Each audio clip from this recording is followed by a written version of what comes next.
Então aqui vou fazer um overview rápido a respeito de algumas diferenças de uma struct para uma class.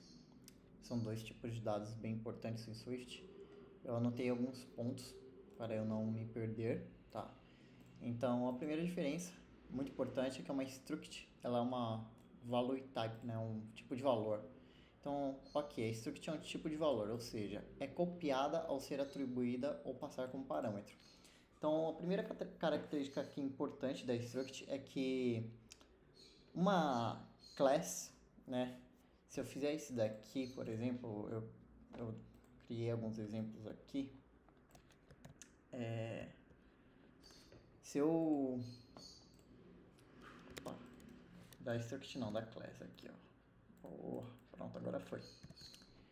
Se eu tenho uma classe normal, não estou falando de uma struct, se eu estou falando de uma classe normal, se eu crio uma instância dessa classe e depois eu crio outra variável e passo essa instância para a segunda variável, eu não estou criando uma cópia dela, tá? O que eu estou fazendo é que eu estou apontando nessa variável aqui, eu estou apontando para a referência de memória que está aguardando essa primeira instância do objeto. Então, eu não tenho duas instâncias de uma classe. Eu tenho duas variáveis apontando para o mesmo endereço de memória.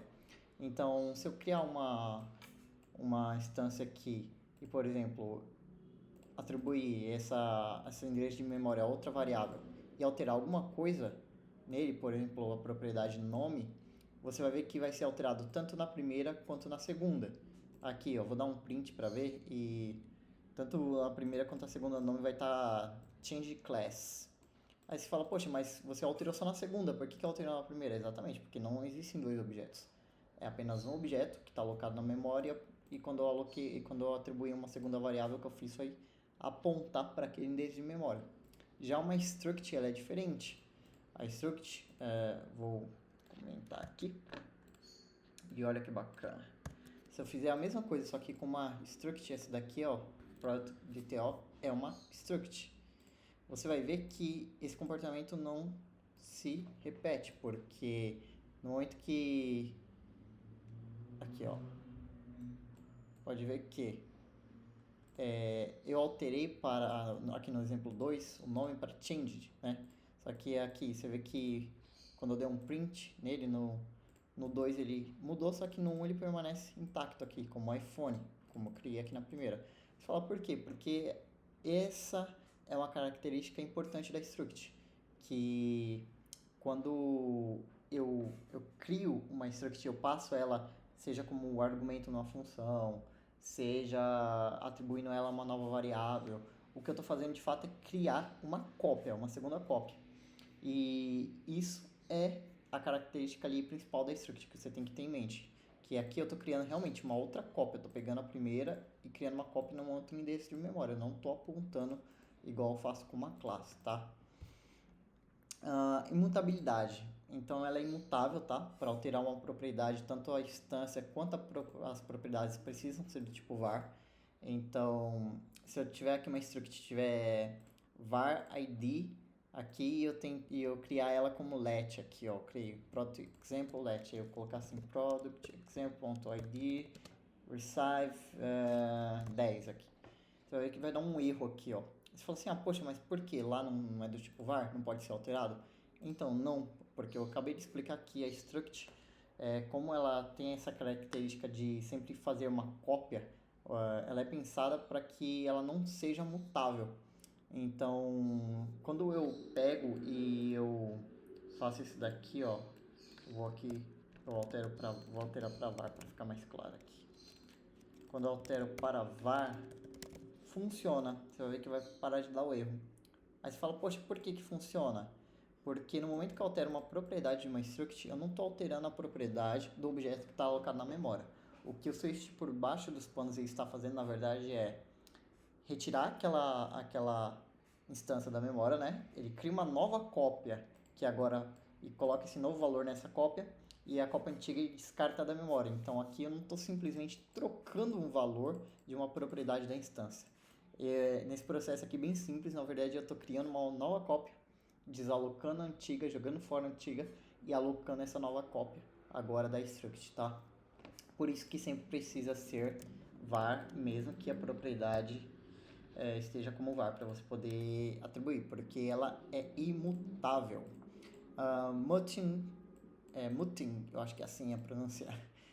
Os métodos que alteram propriedades internas precisam ser marcados como mutatin, alguma coisa assim, realmente não sei qual que é a pronúncia, mas enfim, eu tenho uma struct aqui, você vê que eu criei um método para ela, né, que se chama changeName, que recebe um nome, e ela vai alterar essa propriedade, e aí se eu não colocar essa palavra reservada também vai dar erro, exatamente pelo mesmo motivo que eu acabei de falar, que dentro do escopo de self, né, quando você está no escopo de self da como se diz, da classe aqui, da struct, ele segue esse padrão de, olha, tudo aqui é imutável, né? Então você tem que marcar essa função como mutant. Ai, a pronúncia não está saindo. Mas você tem que marcar para avisar para o Swift, para o compilador, que, ok, você está ciente que você está criando uma função que vai precisar desalocar o objeto da memória para poder criar uma nova instância dele, porque você alterou a propriedade, porque essa função está alterando uma propriedade dentro desse escopo, tá bom? Então vamos lá. Então no Swift, quando você usa uma struct, é do tipo de valor, isso significa que ao modificar qualquer propriedade de uma instância struct, você está na verdade criando uma nova cópia da struct com o valor atualizado. É o que eu acabei de falar, só tinha anotado para não esquecer. Sem ARC, o que isso significa? A memória da struct é gerenciada automaticamente, sem contagem de referências.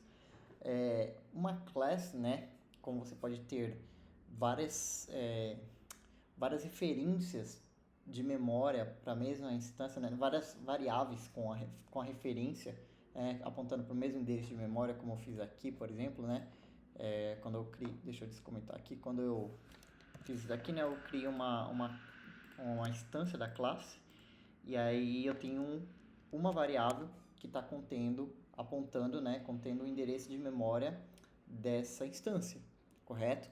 Só que eu peguei e criei uma outra variável, tá, que também está apontando para esse endereço de memória. E o Swift ele precisa saber quando é que de fato ele pode desalocar esse objeto da memória para liberar a memória. Então ele tem um sistema de contagem, né?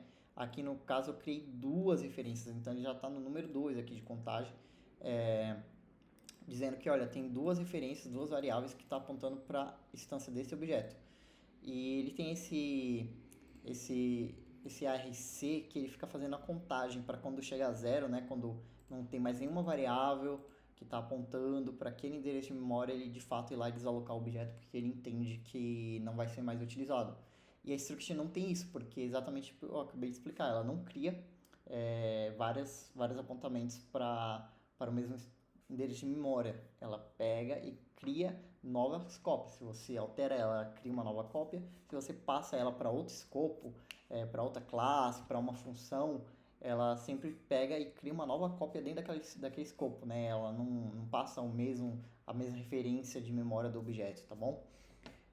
Então, assim, elas são independência, né? As cópias são independentes, a alteração em uma cópia não afeta as outras, como eu já demonstrei no primeiro exemplo. Recomendada para DTOs, então ela é ideal para transportar dados imutáveis ou simples entre camadas. Customização, suporte a inicializadores customizados, protocolos, extensões e métodos, então ela pode ter extensões, pode conformar protocolos, tá? Mas uma coisa bacana aqui também que eu esqueci de falar da diferença da struct para class é que na class, ó, se você não tiver um método de init aqui, um inicializador, ele vai dar erro, tá vendo? Já na struct isso aqui não é um método do inicializador, tá? Se você não fizer com um método init, ele já infere automaticamente, ele já tem esse método init, você vai ver que eu vou conseguir aqui construir normalmente a minha struct. Aí você fala, poxa, mas de onde que veio esse método inicializador? Ele já faz automaticamente para você, tá? Já na classe você tem que, de fato, criar, especificar. Mas caso você queira criar um método init aqui também, customizado, nada te impede, sei lá, dar um print aqui no meio, método customizado. E aí se eu criar esse daqui, no momento que eu... Por que tá reclamando? Deixa eu tirar aqui. No momento que agora eu criar a instância, vai chamar aqui de init customizado.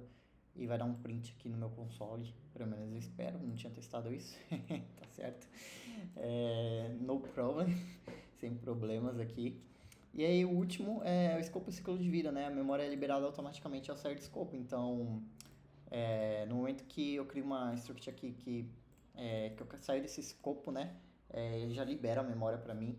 Eu não tenho que ficar me preocupando com leak de memória, nada do tipo, porque ele vai remover da stack. Aí é outro papo, que tem dois tipos de memória, tem stack, tem a mount, que eu não lembro como que se chama agora. Mas enfim, essas são as diferenças básicas, tá? De uma struct para uma class. Ela tem um propósito específico, ela é bem bacana para ser utilizada e espero que tenha ficado um pouco mais clara, assim, a ideia era só dar um overview de uma forma um pouco mais menos formal, né? Só dei uma explicada aqui, se quiser o código vai estar tá aqui embaixo para vocês darem uma olhada, ok?